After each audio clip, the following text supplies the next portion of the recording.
أعوذ بالله من الشيطان الرجيم بسم الله الرحمن الرحيم. Ke-12 ini berhubungan dengan zakat. Seorang wanita tidak memperdulikan untuk mengeluarkan zakat mal dan perhiasan dimilikinya jika telah mencapai haul dan mencapai nisabnya. Faham ini haul dan nisab? Tahu ya? Tidak perlu dijelaskan? Perlu? Baiklah. Haul adalah masa setahun yang kita sendiri tentukan. Jadi misalnya Ramadan ke Ramadan.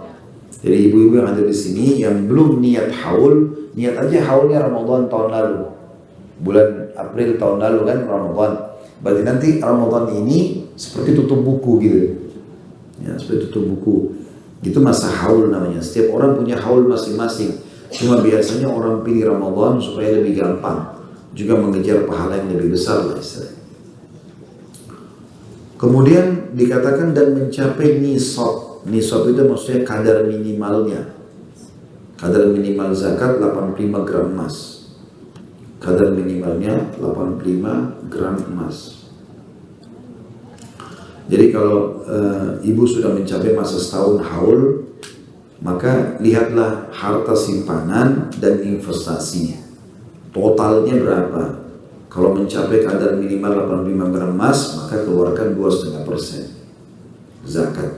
Zakat ini untuk pensucian harta. Karena kita tidak pernah tahu ya, harta kita itu sumbernya, misalnya kayak saya buka restoran, saya nggak tahu konsumen ini yang datang semua uangnya halal nggak. Dan saya tidak mungkin tanya atau suruh kasir tanya ya, halal nggak kamu makan bayar? Kan nggak mungkin. Nah, zakat nanti mensucikan pendapatan kita itu. 1 tahun nanti keluarkan 2,5%. Itu sangat kecil sebenarnya untuk membersihkan pendapatan kita yang tidak jelas. Tapi ini tentu pendapatan yang tidak jelas. Kalau sudah jelas haram, nggak ada zakatnya. Yang dasarnya harus dikeluarkan, kembalikan kepada pemiliknya gitu ya. Seperti itulah. Dan dia beda fungsi sama sedekah. Kalau sedekah fungsinya memperbanyak harta. Bapak Ibu ingin mau jadi lebih kaya, rajin sedekah. Kalau zakat hanya membersihkan kotoran-kotorannya, gitu ya, supaya diri lebih bersih. Seperti itu beda fungsi. Ini kenapa saya jelaskan? Karena banyak orang, Bapak Ibu sekalian, mereka zakatnya besar. Misal zakatnya sampai miliaran. Contoh misal zakatnya 10 miliar. Dia pikir zakat besar. Maka dia cicil-cicil keluarkan. Misal Idul Fitri, Ramadan dibagi, masih ada sisa. Nanti bulan Syawal bagi lagi, Zulqa'dah bagi lagi, Zulhijjah bagi lagi. Terus sampai Ramadan akan datang. Akhirnya dia nggak sedekah, dia hanya zakat. Padahal beda fungsi. Zakat hanya membersihkan uang itu, kalau ada yang syubhat, gitu kan.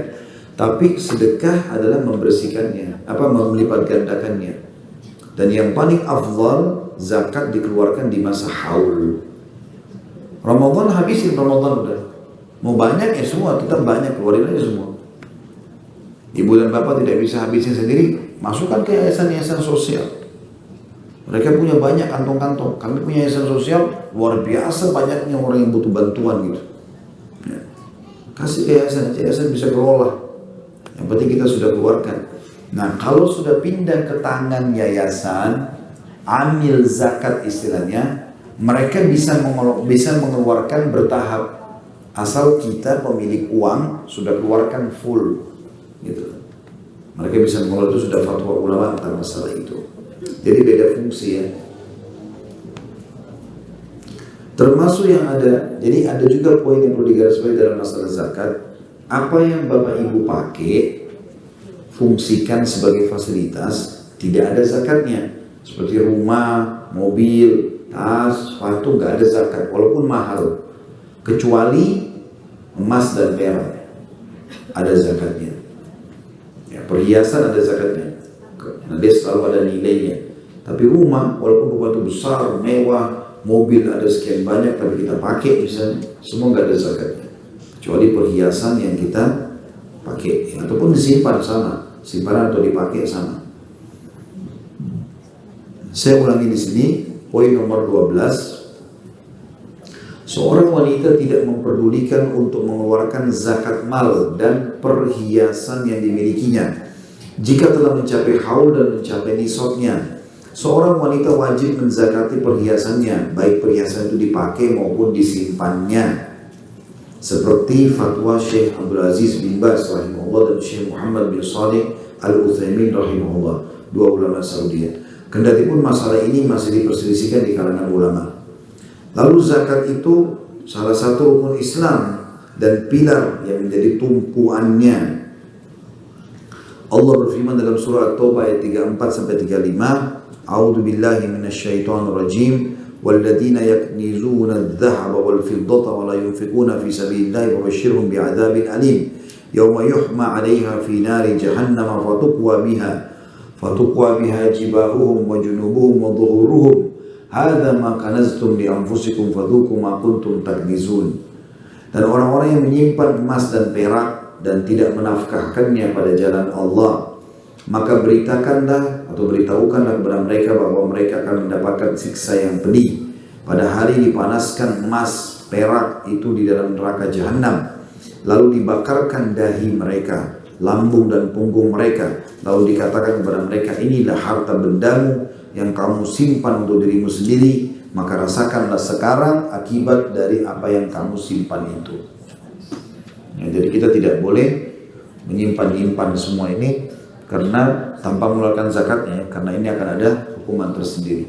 Di dalam riwayat lain dikatakan nanti harta orang yang ditimbun dan dia tidak keluarkan zakatnya itu akan berubah jadi ular yang besar pada hari kiamat nanti. Berubah menjadi ular yang besar, dan ular ini melilit badannya dari kakinya sampai ke kepalanya, dan ular itu mematok-matok kepalanya sampai hancur diutuhkan lagi, sambil ular itu mengucapkan kalimat yang dimengerti oleh orang ini. Wa'udzubillah. Dia akan mengatakan, akulah hartamu, akulah simpananmu.